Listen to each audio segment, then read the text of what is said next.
Hi అండి, welcome to my channel. ఈరోజు నేను చేపల కూర అంటే ఇగురు అంటారు కదా, పులుసు కాకుండా అది చేస్తున్నానండి. అంటే కొన్ని చేపలు ఇగురికి వండుకుంటారు, కొన్ని చేపలు పులుసుకి బాగుంటాయి. నేను ఈ చేపల కర్రీలో టేస్ట్గా ఉండాలంటే కొంచెం ఆవ నూనె వేస్తానండి. అంటే నేను అంతా ఆవ నూనెతో వండను, నేను ఇంట్లో పల్లి నూనె కానీ నువ్వుపప్పు నూనె కానీ వాడతానండి. ఆ నూనెతో పాటు ఇది కొంచెం వేసి అందులో ఉప్పు, కారం, పసుపు, ధనియాల పౌడరు, జీలకర్ర పౌడరు, మిరియాల పౌడరు, అలాగే కొంచెం అల్లం వెల్లుల్లి వేసి నేను కలిపి ఉంచడం వల్ల నూనెలో అవన్నీ వండడం వల్ల బాగా పడతాయండి ముక్కలకి. అలాగే 2 పెద్ద సైజు ఉల్లిపాయలు, 2 పెద్ద సైజు టమాటాలు, అందులోనే కొద్దిగా వెల్లుల్లిపాయలు, అల్లం పేస్ట్ కూడా వేస్తున్నాను.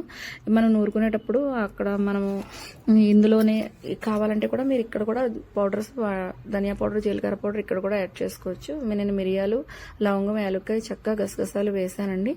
అలాగే పచ్చి కొబ్బరి కూడా వేసుకోవచ్చు. ఇది పేస్ట్ చేసిన తర్వాత ఈ పేస్ట్లో పాటు మనం కారం, ఉప్పు, పసుపు కలిపి ఉంచాం కదా, మొత్తం అన్ని మసాలాలు, డ్రై మసాలాలు అవి కూడా ఇందులో వేసి మొత్తం కలిపి అప్పుడు శుభ్రంగా కడిగిన ముక్కలకి అంటించడం వల్ల ముక్కలకి బాగా పడుతుందండి. లేదంటే మనకి ముక్కలు అక్కడక్కడ చప్పగా అలాగా కాకుండా మొత్తం అంతా ఈక్వల్గా పడుతుంది మనకి. ఆ తర్వాత మనం శుభ్రంగా, నాకు కొంచెం కారం తక్కువ పడితే వేసుకున్నాను. ఆ జార్లో కూడా కొంచెం నీళ్లు కలిపి మిక్సీ జార్లో వేసానండి.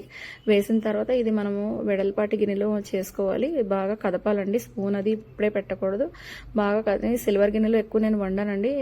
కాకపోతే దీని ఈగురు కూరకు మాత్రం నాకు వెడల్పాటి గిన్నె ఉంది కాబట్టి ఇందులో వండుతున్నానండి.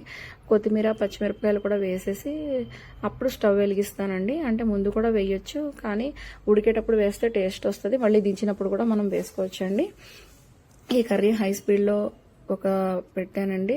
అలాగా 10 నిమిషాలు, అంటే మీడియం టు హైలో పెట్టేసిన తర్వాత 10 నిమిషాలు 15 మినిట్స్లో కూర అయిపోతుందండి. ఎక్కువగా ఫ్రెష్ చేప అయితే మీరు చూసుకోండి, లేదంటే సిమ్లో పెడితే మాత్రం మళ్ళీ ఇది అయిపోతుంది.